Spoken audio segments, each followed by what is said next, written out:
What is going on, you motherfucking martards out there? It's your boy, A-Track Brown. Or A-Track the Drunk right now because I'm like 4 shots into this motherfucker. My voice is completely shot from giving one of my most craziest reactions to shit ever.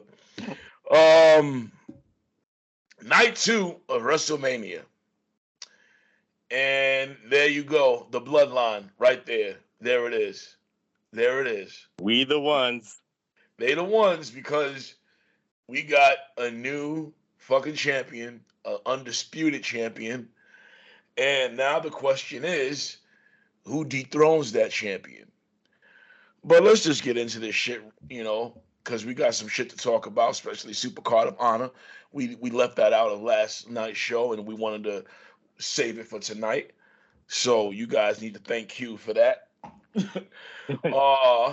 But before we start, because of course, with me, as always, my broadcast brother, colleague, Hustle fam, fellow Hustle founder, the most objective, the most magnanimous, the most effervescent, the most scholarly, the most stupendous, and the most glorious man in the IWC, YWC, PWC punditry, the motherfucking host of the Pro Wrestling Reflection, the Professor Chabel de la Cruz. Canal. What is going on, Track? What you are drunk. ¿Qué, hermano? ¿Qué tú haces? I see you are drunk, Track. I know you probably was playing that drinking game. You know how many times they said stupendous for the whole weekend. That's why you are as drunk as fuck. That's okay. I damn sure was. I will try to carry this as best as I can, but you know what? You're going to have to, bro. Night 2 is in the books. Roman Reigns, I said this on the Facebook fan page. He's the #1 man in this business, hands down. He validates when I picked him in the 2021 Professor's Perspective Male Wrestler of the Year. I pick out of objectivity. I don't pick out of fandom. Hell no, I don't pick out of brand allegiance. You saw it. That's right. WrestleMania, the biggest match in Roman Reigns' career, beating Brock Lesnar clean. That's what he needed. That's what he needed. It was clean. No. I saw it as clean as day. I'm not drunk. You're drunk. It's okay. He's drunk. He beat him with no issues, no other bloodline members. He won fair and square, and everybody could just now. The torch has been passed. This is the man who has decimated John Cena, decimated, Daniel Bryan, decimated Edge, decimated Finn Balor, and now he's decimated Brock Lesnar. He's the king, and that is Roman Reigns. Acknowledge him. The Tribal Chief came out on top tonight. Am I happy with that outcome? I'm indifferent. I have no complaints, but I also don't have any. I wanted Brock Lesnar to go over there, really, just based off the story of the fact that Roman Reigns has been terrorizing, and the outcome should have been Brock Lesnar puts an end to that. Quite frankly, and I know a lot of people are going to say I'm crazy for this, because they were saying I was crazy when I was floating the idea. I said if they weren't going to get The Rock, which they didn't, what I would like to see is a continuation of Roman bitching out Jimmy Uso. I wanted Jimmy Uso to go on to the Royal Rumble and win, face his cousin, and become champion. And I wanted Roman Reigns to get that shit right back. That, to me, would have been the ideal story to tell, quite frankly. It's interesting, Track. I mean, but let's just say this. I mean, in the next couple of months, there could be tension in the bloodline. You could see maybe jealousy, envy, or something. Oh, come on, man. Let's okay, listen. Don't float out hopeful shit. Because we both know that shit's not happening. We both know that. Listen, I've been drinking. Stop moving around like that because you're fucking me up. You're making me dizzy as shit. I'm moving because I'm giddy, but anyway. I know, but your giddiness is going to cause me to throw up on air, which people would probably love to see, but I can't take it. The question everybody is going to be asking is who is the next man in line? Who's going to dethrone them and all this stuff? And Wrestling has more than one royal family. But before you even get into that, which could be a good thing, but I've been in the minority. I've been in the only one that will say this, and I'll say this here. Maybe track. I know you will disagree, but you know what? What's wrong with Roman having that Hulk Hogan 4-year reign? What's wrong with that? We can have that. I'm not talking about him eclipsing Bruno. That'd be ridiculous. But what's wrong with 4 years? Roman Mania. I'm not saying this Roman Mania going wild, but what's wrong with a 4-year reign? Here's what's wrong with it. Yeah, Roman Reigns. There's too many pay-per-views. Fuck the pay-per-views. Fuck that. Roman Reigns will never, ever, ever, ever, ever, ever, ever be on the cover of Sports Illustrated. It's just not going to fucking happen. Only 2 wrestlers have graced the cover of Sports Illustrated. Hulk Hogan and The Rock. Okay? Granted, The Rock was on Sports Illustrated way after his career was done. Don't really mean shit like it did back in the day. But when Hogan was on Sports Illustrated, for him to be a wrestler and to be on that magazine cover at that time, fucking spoke volumes. It's fuck Hogan all day right now. Fuck him. But I'm not going to not acknowledge what he has done in his career. And the reason, that's why I'm saying, you cannot, listen, they can do everything they want to right now because they don't give a fuck. They're making money. But you, realistically, booking-wise, talking to the professor, the booker, can you really have a fucking heel be a champion for that long? Nah, it would be a this very nigga's not going to fucking sell merch after a while. No, it'd be very interesting because WWE's philosophy has never been to have a heel champion like the Southern. But he's not Hogan. I could see if this dude was getting his fucking ratings past what John Cena was doing. If he did that, I would say, okay, needle mover. Not realistically, because to be a real needle mover, we both know what that is. Hogan was a needle mover. Stone Cold, The Rock, needle movers. Even CM Punk, because he started fucking outselling John Cena. He became that draw. Needle movers. Roman ain't there yet. It's good for the gimmick, but in reality, he ain't there to the point where you should be keeping the title on this man for 4 years. I get where you're coming from.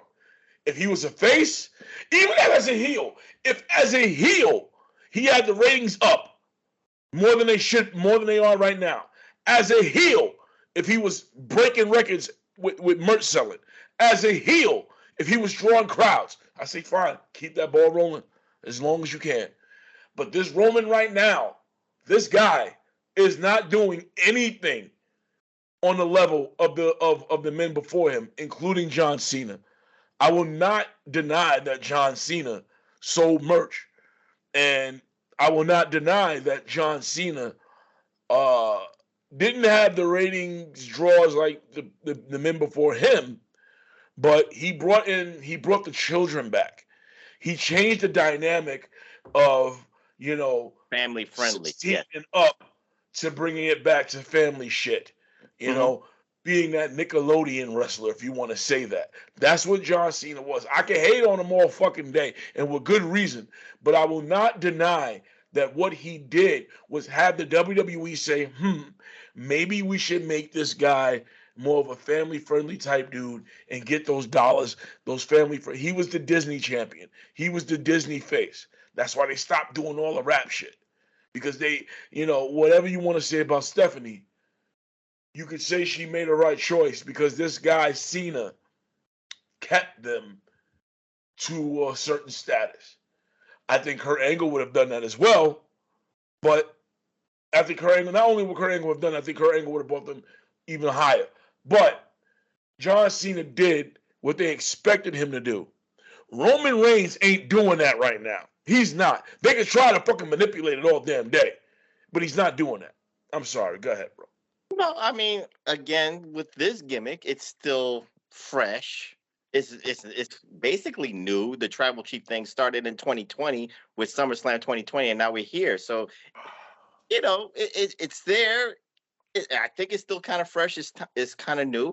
Again, are they manipulating the merchandise? Yeah, the Bloodline shirt, I like it. I got like 3 Roman Reigns shirts after the Tribal Chief gimmick. So you know what? It's worked on me. I pumped in money on that, so I'm sure it's going to start working on a lot of wrestling fans out there. So but it was the atmosphere track.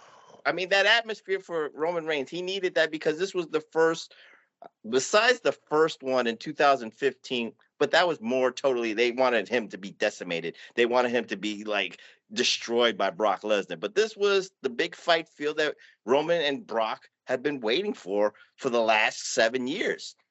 We finally got a WrestleMania match that at least before even the match started, the crowd was into it. I will say this, and it needs to be acknowledged, pun intended. They finally got it working with Roman. Unlike Cena, who they refused to turn heel for whatever reason. I don't know whose idea it was. I don't know who spearheaded it, but someone said, turn this man heel, aligning him with Paul Heyman. Could even have been Paul Heyman's idea. And do what needs to be done, which is take that hate chicken shit, and turn it into hate chicken salad. And they did that. He did become a number 1 merch seller. He probably is right now. Oh, no. I'm sorry. Last time I checked, Alexa Bliss was the number 1 merch seller, who was not on any of these WrestleMania cards. But as she said, wait and see what happens. I wasn't on her Twitter, so I'll take your word for it. But yeah, she said that shit. But as it stands, they did a good job with Roman. It was a long journey, but they finally pulled it off. You know what I mean? I can't really think of any other character in wrestling in recent memory who was the chosen guy, was not beloved by the fans, and they flipped the script. Last person that really did that was Hogan, where he started getting the boos. They recognized that, and they said, we're going to go with something else. So they did a good job with what they had to do with Roman Reigns. They had to make a change, and that change has been keeping them at a steady pace as far as ratings concerned. Had Roman selling merch as far as Roman is concerned. So they're going to keep going with this for how long? For God knows how long. Who is the man that beats Roman? Is it Cody? Is it Seth? Is it Evil Edge? Is it AJ? I don't think it's going to be AJ. Is it Austin Theory? You know? Is it Bobby Lashley? Is it Bobby Lashley? Listen, ideally, it should be Bobby Lashley. It should be. In my opinion. He didn't get his rematch. He never got his rematch. And they're 1-1. He beat Roman when he came back, and Roman beat him when it quote unquote mattered. So you have that right there. Right. So many different opportunities, but again, there's one flaw that WWE does bad when it comes to a unified heavy. That's funny. You said one. Well, stay with me here. But the flaw is they don't know how to book a unified heavyweight champion for 2 branded shows because they've tried, they've failed miserably unless they're going to have both shows united. You know, there's no brand split with the roster. So maybe both. Then I wouldn't be complaining like I am right now. So that's the only thing I would say. So until Roman's gonna be on Raw and Roman's gonna be on SmackDown. That's what. But here's the problem I had with that decision. I had a problem with it, but I understand why they made it because Roman is the future. But Roman doesn't draw like Brock. You put both titles on Brock. You have Brock on both shows. You're getting ratings. You're getting crowds. You're selling merch, especially with Cowboy Brock. But let's get into the pay-per-view because I really want to talk about Supercard of Honor. So let's just get into pay-per-view. Let's run it down, real quick. Let's talk about the matches that we think mattered. Because, again, I saw matches that I'm like, how the fuck is this different from Raw or SmackDown? One of those matches was Street Profits versus our Arcade Bro. In the Alpha Academy. In the Alpha Academy. There, I can keep forgetting their names. Mm-hmm. I watched that match, and I said, I'm watching another fucking Monday Night Raw. There's nothing special happening here, other than what happened at the end. Now, long story short, RK Bro won. Street Profits get in the ring, Red Cup Party, try to do all this bullshit. They invite Chad Gable in. Chad Gable comes in. Gable Stevenson, excuse me. And this is why they're going to end up changing that nigga's name, because of motherfuckers like me. And Vince is going to be saying the same shit, and he's old as fuck. So you know they're going to change his name. Just call him Stevenson or G. Stevenson or whatever, I don't know. Or Gabe, just Gabe. He came in, took off his shirt way too fast to confront Chad Gable. In my opinion, I'm sorry. I noticed that he got in the ring. Chad Gable came in. He immediately took off his shirt. Like, no. You're supposed to build a little friction, then take off your shirt. You know? He was excited. Rookie shit. He's getting a pass. I'm just pointing out what I noticed. Then there was the suplex spot, which he took way too long to do. He was selling to the crowd, and I know someone told him to do that shit, but it took too long. Mm-hmm. I said I liked it, but I said send this nigga to the PC. Of course. Gable Stevenson or Steven Gable. What was his name again? Gable Stevenson. Gable Stevenson. I think this kid is gonna be a star if he can talk. If he can't talk, forget about it. If he can't talk, just please give him a fucking manager. If he can't talk, just give him someone to talk for him. MVP, some chick, fucking Paul Heyman. I don't care. If he can't talk, give him somebody who can. Go ahead, with the mistake he made, he needs to be an NXT 2.0. He needs to be with Malcolm Bivens and that Diamond Mine, because he already represents the Creed brothers, who actually dressed the way Gable Stevenson. Stop. The nigga's name is Michael Bivens? Malcolm. Okay, I was about to say he's a part of fucking Belle Biv DeVoe. You straight up said Michael Bivens. I'm like, Michael Bivens here? He's running the show? Belle Biv DeVoe? Yo, slick, blow. It's driving me out of my mind. That's why I'm not even gonna start. But go ahead. All right. And when he took off his shirt, he looked like he had that barbecue body. He looked like he was cooking off the grill, man. He's not that tall. Yo, he looked like he belonged with one of Samoans. Be honest with you, he looked like he belonged with the bloodline. And I was saying to myself, I'm assuming this nigga's mulatto, because he doesn't look 100% black. Not that I'm judging. I'm not, nothing wrong with that. I'm not trying to bring in race as any type of negative. But he reminded me of somebody who should have been with the bloodline. That's all I'm saying. I know he's black, but he looked mixed. But he looked like somebody who should have been bloodline. And it was mostly because of the tattoos and the beard, to be honest with you. But they gave him a little moment to introduce him further into the crowd, and that's good to do at WrestleMania. Kind of a little bit off of the New Japan playbook, if you ask me. But it was still good nonetheless. So then what we have? Well, you know what? We need to talk about the most iconic body slam since WrestleMania 3. Oh, we're going to get to it because that just reminded me. We had fucking Johnny Knoxville versus Sami Zayn. I got Tay Conti on my mind. Versus Sami Zayn. Now, my personal thoughts on this match was this. It was funny for 5 minutes. Then I was like, please end this shit. Too much shit is not working. That big mouse trap didn't work. But let's talk about the body slam, the greatest body slam ever since WrestleMania 3. Go ahead, Q. Well, you know what? Since you are kind of half correct that it was 5 minutes funny and then everything else kind of elongated it, yeah, you're right. This gimmick match did go a little bit too long, even for my taste. I thought they were going to give it maybe 12 minutes. Felt like they gave it 18 minutes, which was 6 minutes too long. But anyway, during that spot, Wee Man from Jackass fame comes in the ring and gives the most iconic body slam to Sami Zayn. And you know what? Wee Man and Hulk Hogan will be remembered. They're immortal right now. That's the funniest shit for WrestleMania moments. Wee Man and Hulk Hogan with the most iconic body slams in WrestleMania history. It happened, Track. It was great. It was fantastic.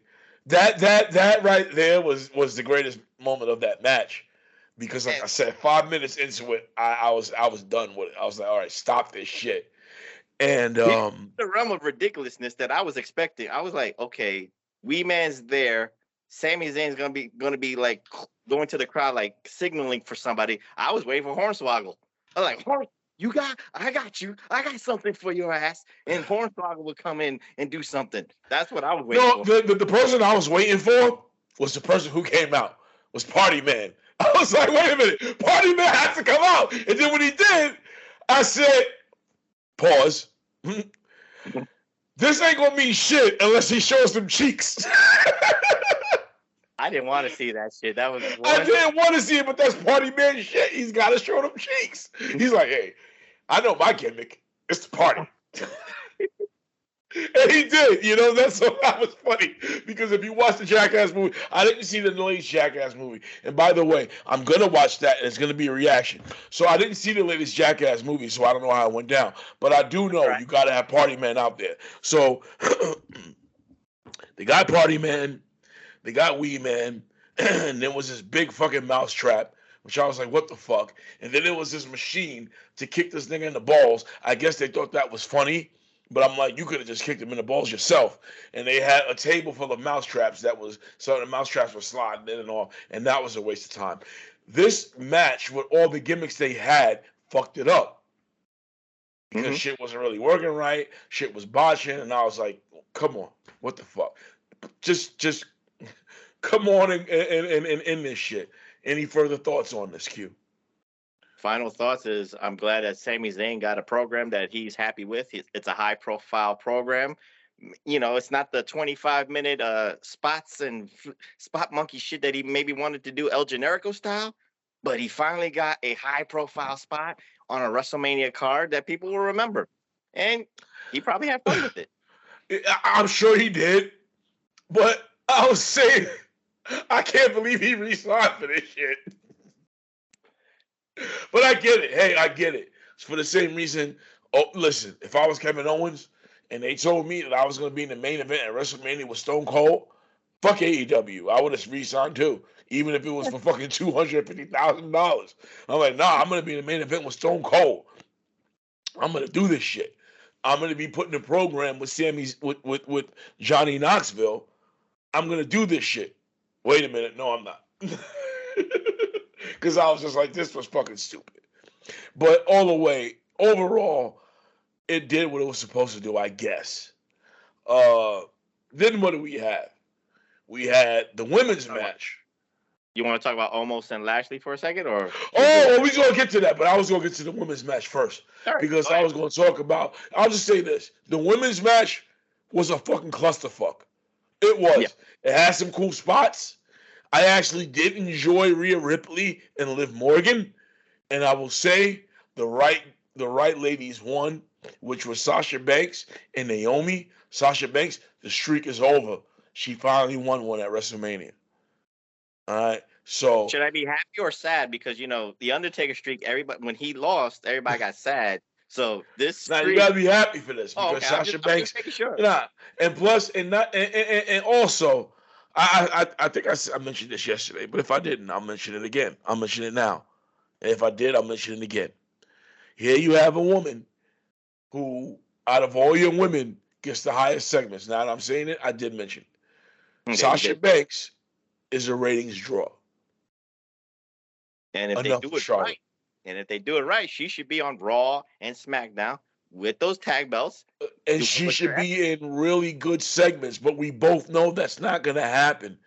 You can try to find the positivity in that, in the unity. The chicks are back. I was waiting for Tamina to come out and celebrate with them, but that didn't happen. I love the entrance, the Lamborghini and shit. But now they got these tag titles, and it's like, yo, treat this chick right, both of them. Any thoughts? I'm waiting for Bayley and her tag team partner, probably Asuka, to do something, or maybe Alexa Bliss to challenge Sasha and Naomi. Because I'd rather see Bayley and Asuka, to be honest with you. And I'm waiting for Asuka's return. I hope she fucking returns. If not, I hope she leaves and goes back to Stardom or AEW for that matter. If Asuka went to AEW, you can forget it. They will definitely make a big deal out of her, and they better. But that's not relevant to what we're talking about.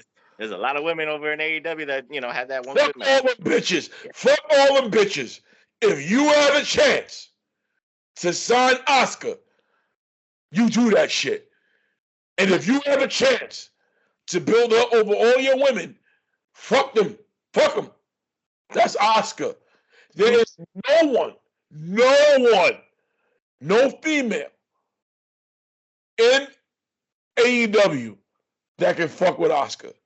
No one. No, I don't give a fuck how much of a hardcore AEW fan or mark you might be. There is no female, not even Britt Baker, with her great mic work and her great character.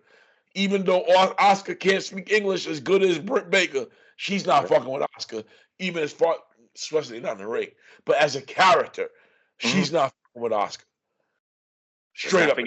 Let's not forget Pandemic Asuka. She carried that women's division. She held that shit the fuck down, bro. Yeah. And I can't wait for her return. Me too. But anyway, moving on. So, Omos and Bobby Lashley. I went into this match saying to myself, I can't believe Bobby Lashley has to put over this bum-ass nigga. I did. I said that. Mm-hmm. But they didn't. They didn't. I was never in my, not say never in my life, but I guess in the past few weeks, had I been so happy to be wrong. Bobby Lashley not only beat Omos, he gave him a suplex. And the match in itself, see, we got to talk about this. Mm-hmm. Number one, I want to address a few people on the Hustle page. Dimitri Williams, shout out to you.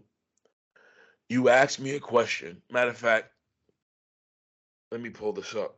While you're pulling this up, I'll give you my thoughts of it. You know what you're saying? I'm going to take it a different turn of it.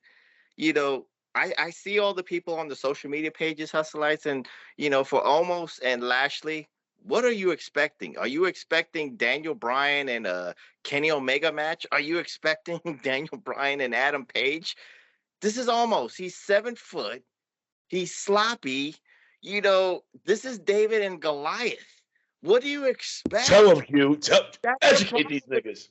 That's the problem with you people. You are trying to compare.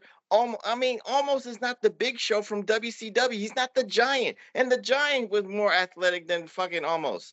But for the match and its purpose, was it great? Was it 5-star Meltzer Classic? No, it wasn't. But for the story, as you say, track, Lashley had to pull out all the stops, had to use a spear to the kidneys to get a win over. That shit was fan fucking. I love that he did that.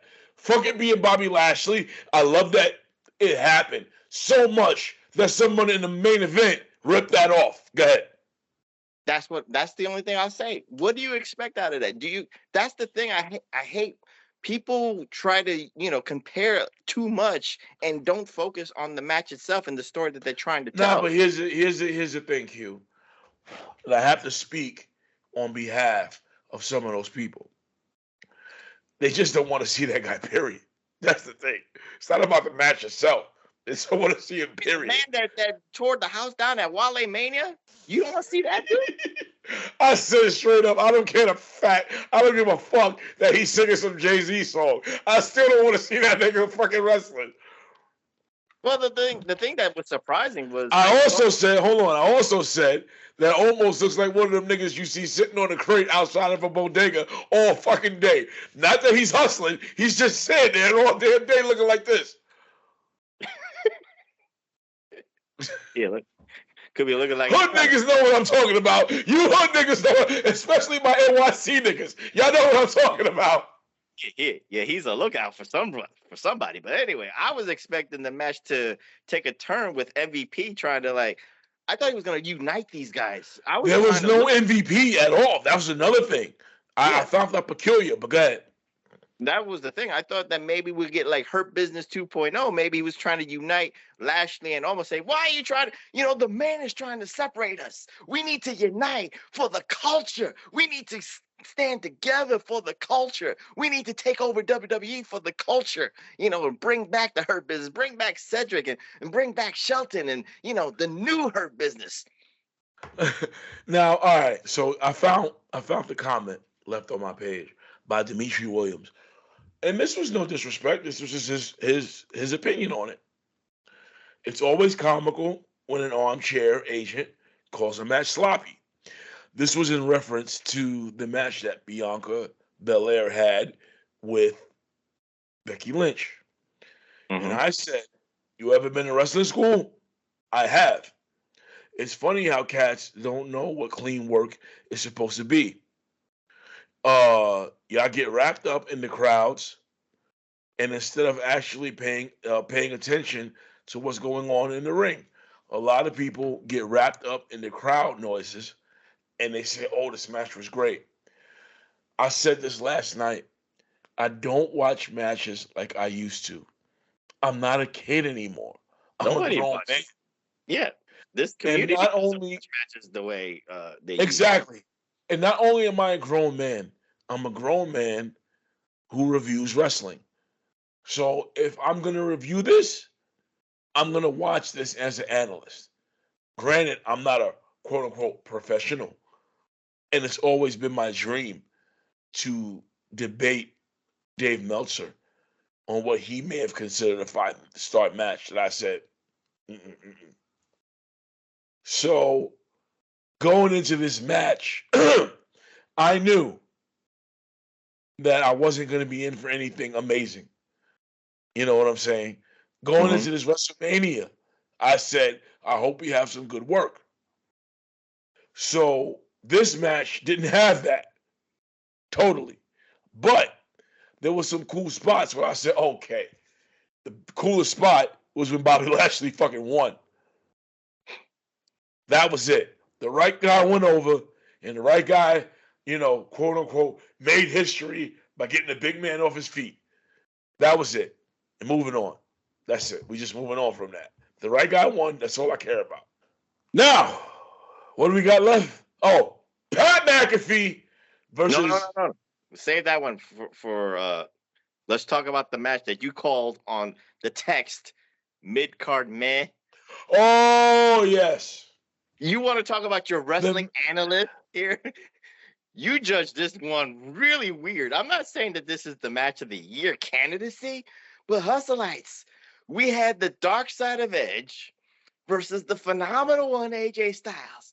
And your man A-Track, and of course everybody's going to go on the A-Track train and be like, of course A-Track is the truth. It was mid-card, man. I'm not saying that this is the match of the decade or the match of the 2020s, but it was a pretty decent match. I think for what I looked at, and it wasn't about the fans, I looked at it as they're continuing something where I see there's potential because Edge is trying to build something, he's building the Edge Appreciation Society, and he's got a first member in Damian Priest.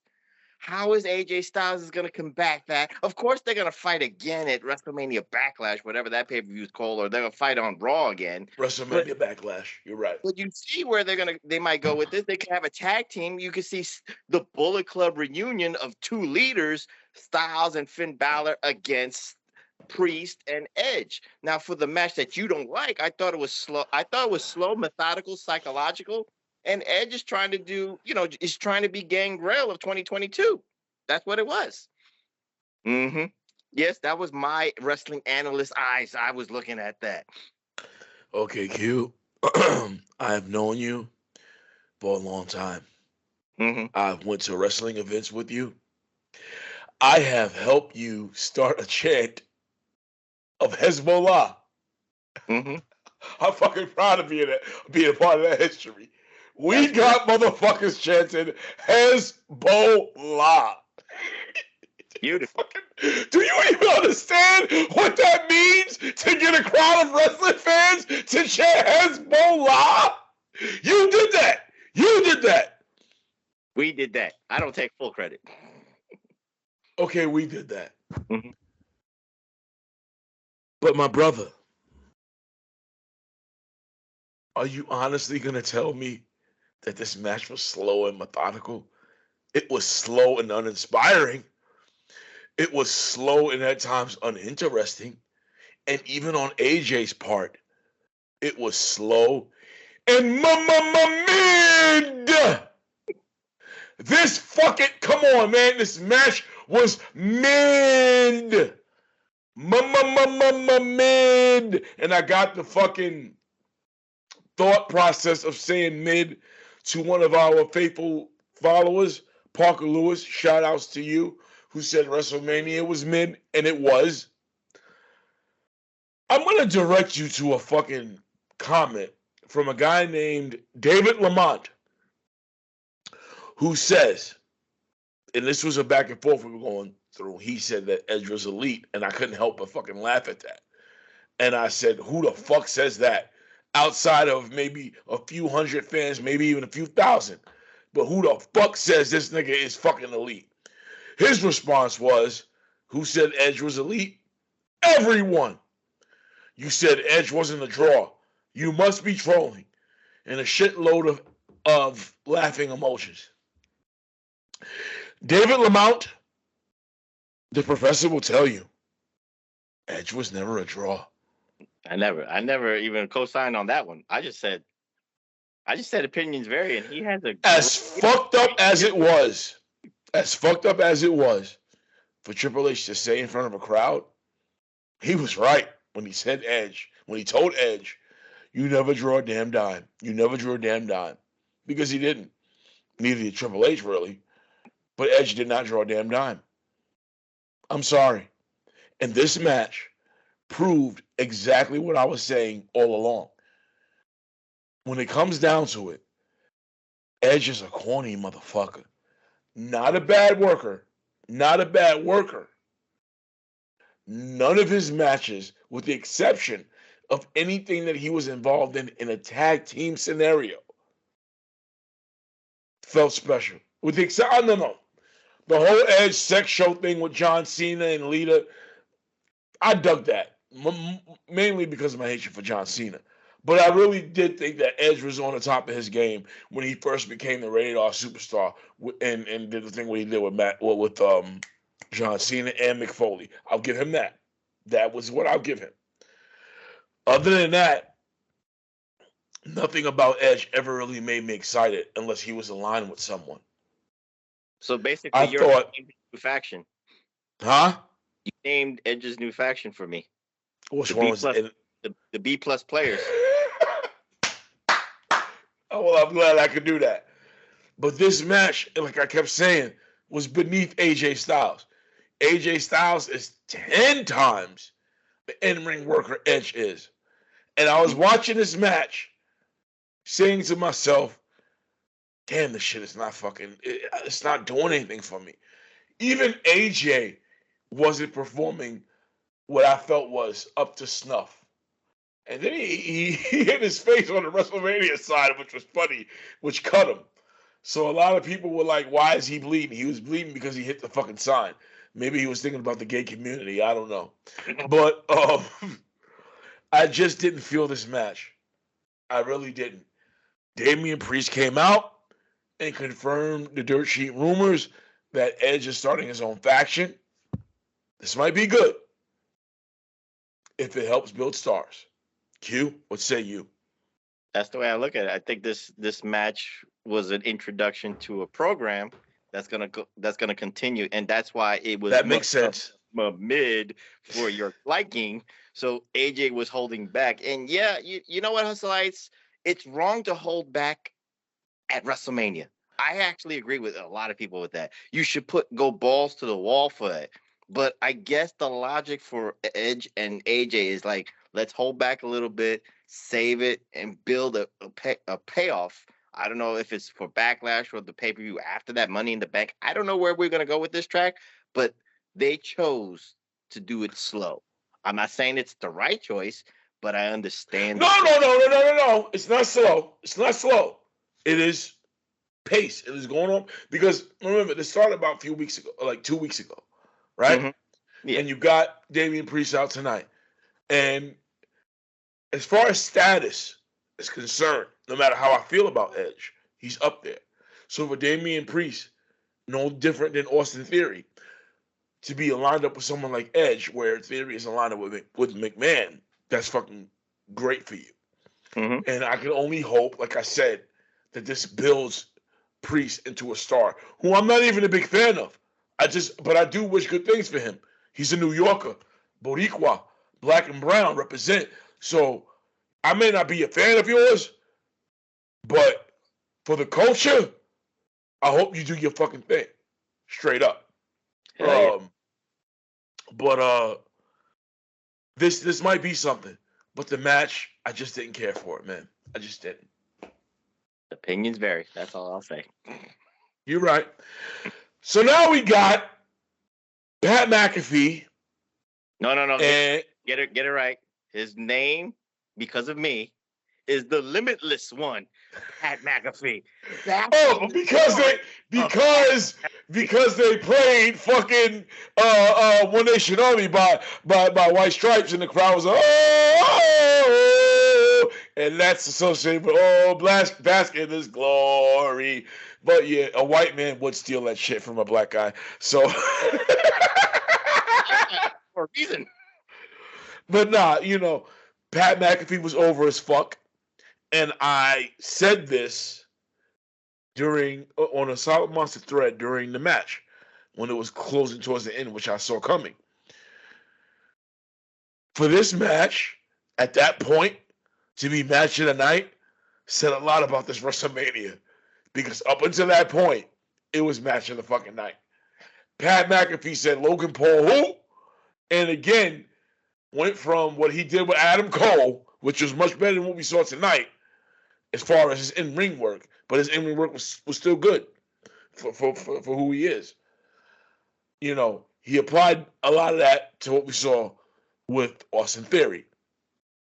Austin Theory being in the Drew McIntyre spot of being the chosen one. And again, that's a scary spot to be in.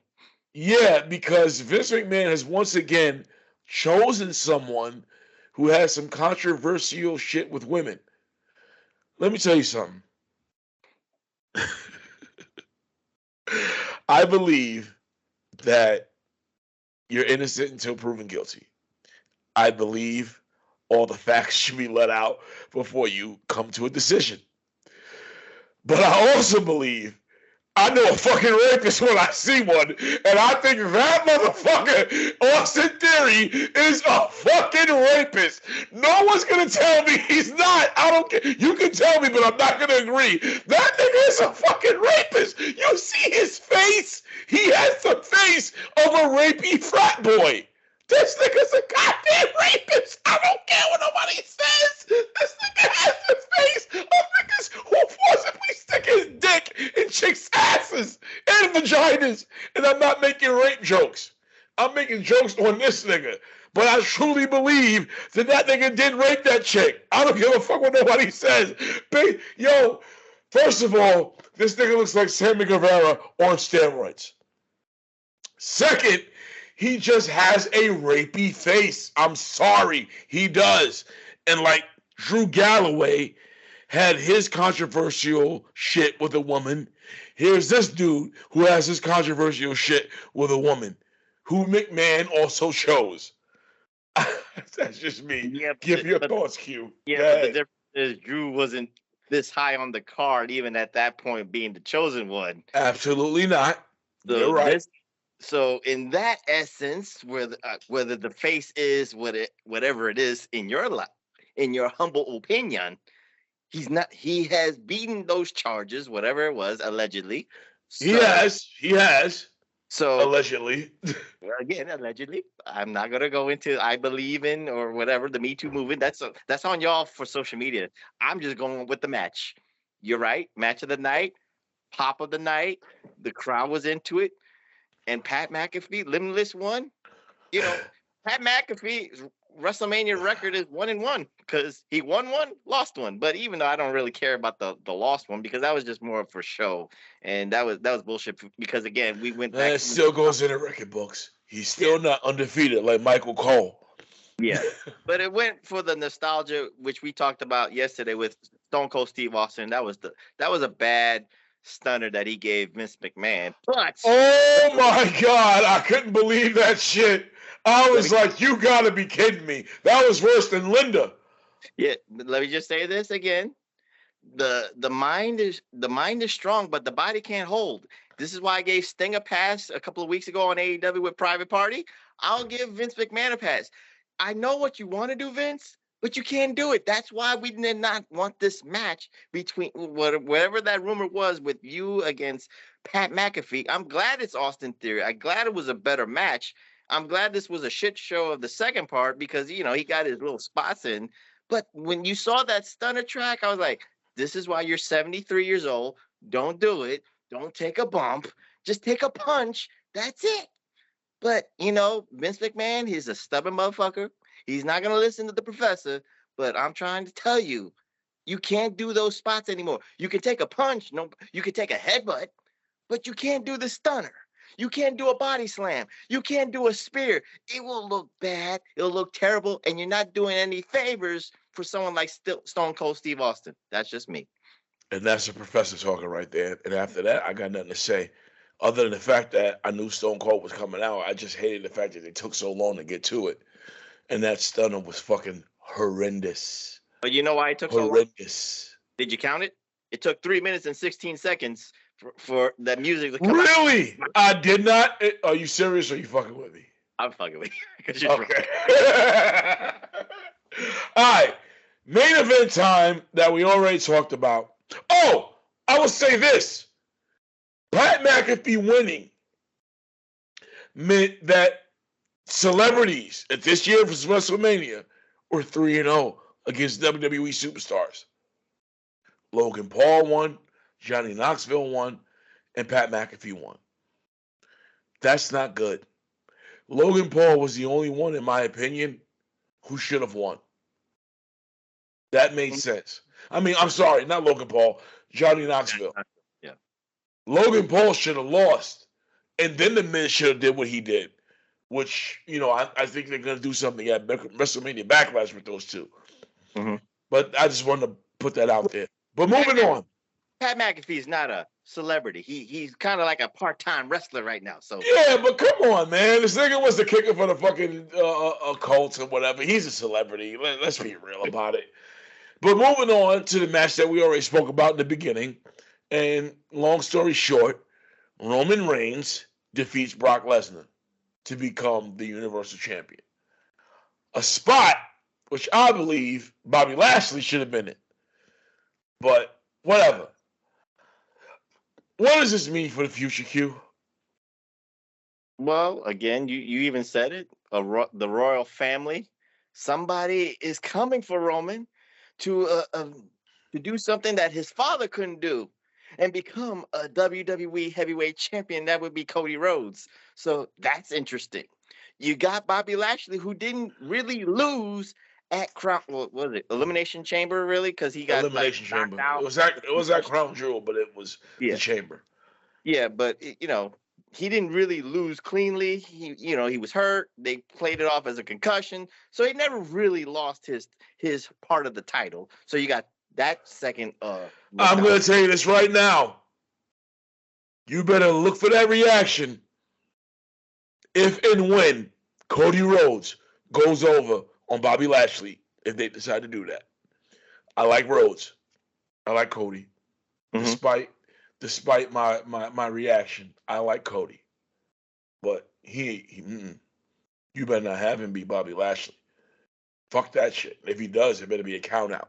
I hope Brandy Rose does a nut shot on Bobby Lashley, and then Cody Rhodes does his DDT, reverse DDT, and gets the win. That'd be beautiful. And then the dog pisses on him. But that's just me. But anyway, we look at it all.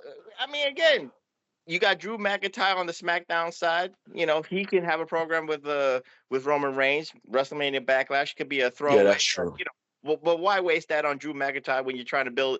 He's like the second star behind on SmackDown. So either way, track you could go with that. So, and of course, we don't need to talk about the New Day because that I was glad that only lasted like 2 minutes. But you know, Butch is Tiny Tim, all grown up and pissed off. That's all I just wanted to say for the WrestleMania review. Keeping it real to that Facebook post. Go ahead. PWHustle group. Sign up to that shit where you can see all the professor's outlandish shit.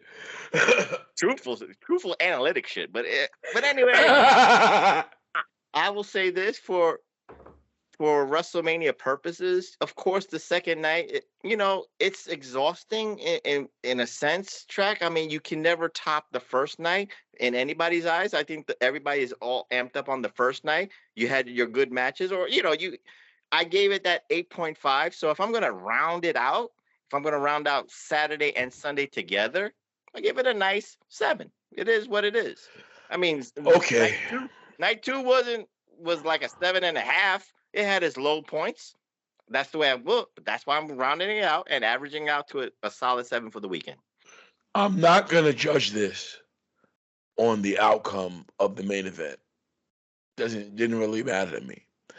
I will judge this on how special it felt. And night 2 didn't feel special at all. Nothing special about this night. I gave this shit a 5. And I gave it a 5 because Pat McAfee's performance was awesome. Other than that, Stone Cold coming out was cool. But that stunner fucking completely ruined it. So this shit got a 5. It wasn't as good as night 1. I was listening to Solid Monster last night before I went to bed. He liked it. I think he said it was as good as WrestleMania 14 to 15, and I was like, my nigga, what are you talking about? What the fuck were you watching? But that's his opinion. Mm-hmm. Mine is just different. Dogs, this was a souped-up Raw and SmackDown. This wasn't better than any AEW pay-per-view that I've seen recently. It wasn't even better than No Surrender. And I don't say that out of bias. I say that out of complete objective and analytics, and the way I it's a complete objective point of view. I guess the difference. I said this when AEW started. Every promotion got a fresh start with me. There have been things that by WWE that I've given them major props for. They have been worked by WWE workers that I've given them major props for. This is not a place of hate for me right now. This is not coming out of a state of mind of hate. This WrestleMania weekend just didn't really hit. Stop doing this 2-night shit.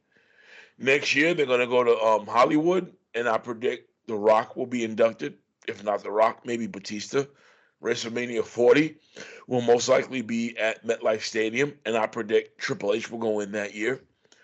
Speaking of Triple H, that punk bitch officially retired tonight, left his boots in the ring. I don't give a fuck. Fuck Triple H.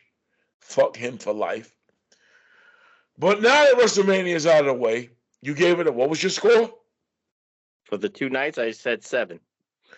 You gave it overall 2 nights a 7. I gave it overall 2 nights a 6.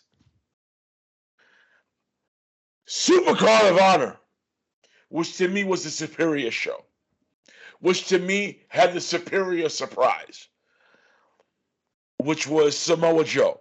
We ain't going to go into the whole fucking show, but we just will give our thoughts on the show in general. Too. That was mid because it was all about one match and one surprise for me.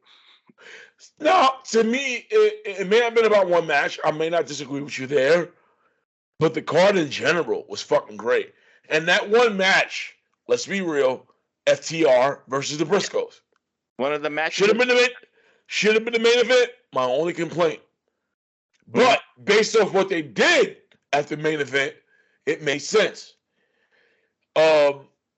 Now, according to Tony Khan, ROH will be a weekly show. I don't know if it's going to be on YouTube. I don't know if it's going to be on network TV. But he's going to continue ROH. ROH, is it going to be the NXT version of, is it going to be the AEW version of NXT? I hope not. Don't treat this shit like a developmental. Treat it like ROH. Straight up. You can't, Track. Why not? Go ahead. Let me know why they can't do that. There's a lot of problems with this because, number one, I don't think a lot of people understand the problem logistically of him owning a competing organization. He technically owns a competing organization to his own. AEW and ROH. Yeah, but let's be real. Was ROH really competing with AEW? I mean, from the start. Let me explain this because AEW's deal is with Warner Media. He's going to have to get a television deal that has nothing to do with Warner Media. If Warner Media wants to be part of this, I'm not saying they won't, but they got to do HBO Max. They got to do all that stuff, the streaming services. That's where you're talking about to get a deal. But technically, ROH has nothing to do under that umbrella of Warner Media. This is going against the deal that he initially made with them, the deal that they have with TBS and TNT. There's a lot of logistical problems here. And two, I'm saying this, and I'm not trying to be biased. I'm not trying to be shit. I say that Tony Khan, yes, he's the savior of wrestling. He wanted to save ROH, and that's not trying to be joking. He's trying to be, his ego is trying to prove a point. He bought it for $40 million for the library. He should have just tried to, 30. But my thing is, just take it down, revamp ROHWrestling.com, make it that streaming platform for AEW, bring all that. You got all that BTE, you got all that Sami vlog shit, you got all your AEW Dynamites, Rampages, Dark Elevation. Revamp that website so you have something to sell to distributors for billions and billions of dollars. He has that opportunity. And that's what it, and ROH is not going to last more than 5 years. That's just me. Because you cannot put enough, AEW is his baby. Let's not get it. You're right. AEW is his baby. No cap. You can't stretch yourself too thin just because I want to book something you're doing dirt sheet business. Yes, Supercard of Honor was great for all the people. Hold on. That is in my opinion, an unfair criticism. I don't think that's what he's doing. But good. That's the way I'm looking at it. He's doing dirt sheet business. The logistical thing I say, you got the library, revamp the website, sell it off, get you billions and billions of dollars. You do not have to. I understand what you're talking. Well, he wants to do ROH developmental, fine. But again, logistically and realistically for wrestlers, you're gonna send me down to, in his eyes, a developmental. You're trying to get TV time. I understand that, but it's not the same Ring of Honor. You can have Samoa Joe all you want. You can have Jonathan Gresham trying to be Team ROH, but then it turns into ECW or WWECW. It's a demotion. In the wrestler's ego, it will be a demotion. You might not see it that way, Track, but that's the way it will be. Give it some time before some wrestlers get a little. Why am I not on Dynamite? Why am I not on Rampage? Why am I not on these pay-per-views, Revolution, Double or Nothing? Again, you got a bloated roster, and egos will start to happen. Cody Rhodes left for a reason. And again, some people might leave because the roster. Cody Rhodes left for money, period. That was the reason. Money.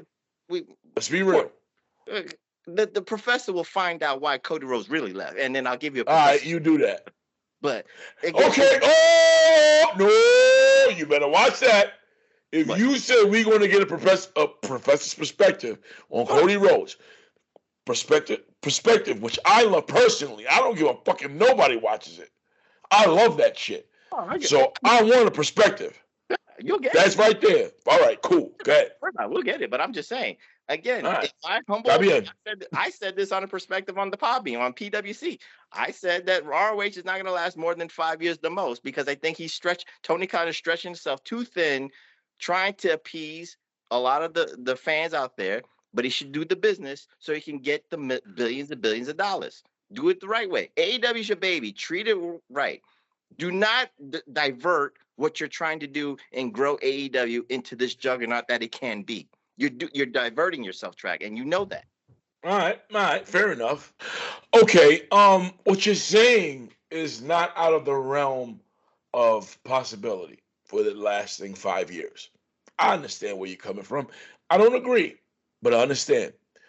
Samoa Joe making his appearance was fan-fucking-tastic. By my reaction standards, let's see by the middle of April who has more views, Cody Rhodes or Samoa Joe. Granted, my Cody Rhodes reaction is like picture in picture, like this is fucking small, so you gotta give that. And Samoa Joe was first, but overall, WWE Cody Rhodes, that's probably going to be bigger than Samoa Joe. But people do love Samoa Joe a lot more than they love Cody Rhodes. I like Samoa Joe more than I like Cody Rhodes. You like Samoa Joe more than you like Cody Rhodes. Billy Ray likes Samoa Joe more than Cody Rhodes. The Masked Man likes Samoa Joe more than Cody Rhodes. Big Ray, he made front now, but he likes Samoa Joe more than Cody Rhodes. Michael Davis, Samoa Joe more than Cody Rhodes. Michael Jargo, Samoa Joe more than Cody Rhodes. Cordell Mitchell, Samoa Joe more than Cody Rhodes. Christopher Epps, Samoa Joe more than Cody Rhodes. Jamal Snow, the man without a throne, Samoa Joe over Cody Rhodes. Taurus, the Thunderdome Maddox, Samoa Joe over Cody Rhodes. Real niggas is not putting Cody Rhodes over Samoa Joe. We ain't doing that. Jason Clark, shout outs, Samoa Joe more than Cody Rhodes. Nicholas Inglacia, Samoa Joe more than Cody Rhodes. Scott Wolford, Samoa Joe more than Cody Rhodes. JoJo Smith, Samoa Joe more than Cody Rhodes. Jeff Lippman, Samoa Joe more than Cody Rhodes. Lance Morrell, Samoa Joe more than Cody Rhodes. All these names that I mentioned, Hustleites, Solid Monster fans, wrestling fans, Samoa Joe across the board, up more than Cody Rhodes. Tamara Davis, my little sister, shout out to you, baby girl. Brianna Monique. So wait, Track. Kelly Daenerys, all more Samoa Joe than Cody Rhodes. Here's what I'm saying. Here's what I'm saying before you start. Here's what I'm saying. Samoa Joe is more of a fan favorite than Cody Rhodes. You build this ROH brand around Samoa Joe. Jay Lethal, Jonathan Gresham. I've said this numerous times. Jay Lethal is at the point where he's not the same Jay Lethal anymore. Oh, shit. Hold on. You're good. Fuck. You're still good. No, hold up, because I pressed the microphone. All right. Sorry about that. It's cool. If you're going to build ROH, you build it around Samoa Joe. Jonathan Gresham, Jay Lethal, good performance. And I've said this about Jay Lethal. He's at the point right now where he should be enhancing talent. We're going to get Samoa Joe versus CM Punk. Samoa Joe versus CM Punk 3. I don't care about titles. I don't care about, four. Oh, 4. Okay, if it's 4, then it's 4. But Samoa Joe versus Daniel Bryan, Samoa Joe versus Jon Moxley, to me, has more interest than Cody Rhodes versus anybody in the WWE.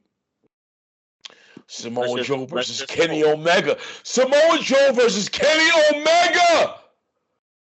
My nigga! I'm not disputing that, Track. Let's just hope that Samoa Joe just stays healthy.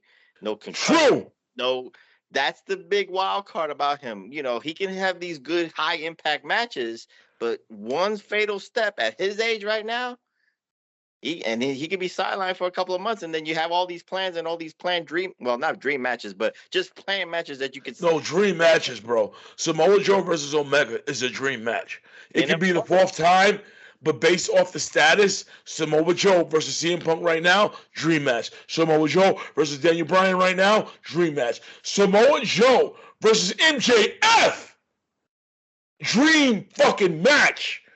Dream build, dream feud, dream promos. It might even top MJF versus CM Punk, which I absolutely fucking loved. We're in for a fucking great build of a lot of shit with Samoa Joe and a lot of different talents. More so than Cody Rhodes. That's not hate. That is objective analyzation. Go ahead. No, like I said, as long as he, hopefully, knock on wood, he stays healthy. You get all the matches that you're. And you were right. His health is paramount. I'm sorry. Go ahead. No. That's all I was just saying. Just as long as he stays healthy, I want him to stay healthy to get all those matches. Again, the MJF one, I already see it. MJF be like, "You pushed me at NXT." Well, he won't say NXT Takeover, but you remember when you? Oh, yes, he will. Yes, he will. They're not above mentioning NXT or WWE. They've done it before. Go ahead. You pushed me at NXT Takeover. Now I'm grown up, and I'm gonna push you back. That's already you're right. There's the story right there, because MJF will exploit that kind of story right there, because they've already used that meme millions of times on Samoa Joe and MJF. So right there, you have a build for that one. Here's my complaint, and I hope you Impact fans, Miguel Contreras, I hope y'all listening to me right now. Tony Khan can kiss my ass with the way he's treating Impact wrestlers. I said that. First. You're right. I saw a picture of all the champions that they have right now. Minoru Suzuki, Minoru Suzuki, Wheeler Yuta, FTR, Jonathan Gresham, who's ROH, he's still champ. Cool. Mercedes Martinez, who's interim champ. Where the fuck is Deonna Purrazzo? JoJo Smith, JoJo Smith, get at me. Where the fuck is Deonna Purrazzo? I get it. She was booked prior to this Supercard of Honor, so she couldn't make it. Fine. I'm not gonna say anything. She called her out though. She called it out. She did. But when I watched the multiverse of matches and Britt Baker didn't show up and Taya Valkyrie did, La Huera Loca, who I like more than Britt Baker, I was fine with that. But it spoke to me about how Tony Khan is viewing Impact. And I'm like, fuck you, dude. You better bring in Deonna Purrazzo against Mercedes Martinez. Even if Mercedes Martinez goes over, I'm fine with that. But acknowledge the virtuosa. I'm not saying this as an Impact fan. I'm saying this as a Deonna Purrazzo fan. Yeah. She is it. Out of every woman in the business, Deonna Purrazzo is that bitch. Not nothing to do with Impact, nothing to do with AEW or NXT or what she's done prior. It has to do with what she's doing now, the character, the charisma, the persona, the promos, and most importantly, the fucking matches. This bitch, excuse my expression, will give you a 5-star match. And not even the professor will deny that. And it validates that I picked Deonna Purrazzo, 2021 Female Wrestler of the Year.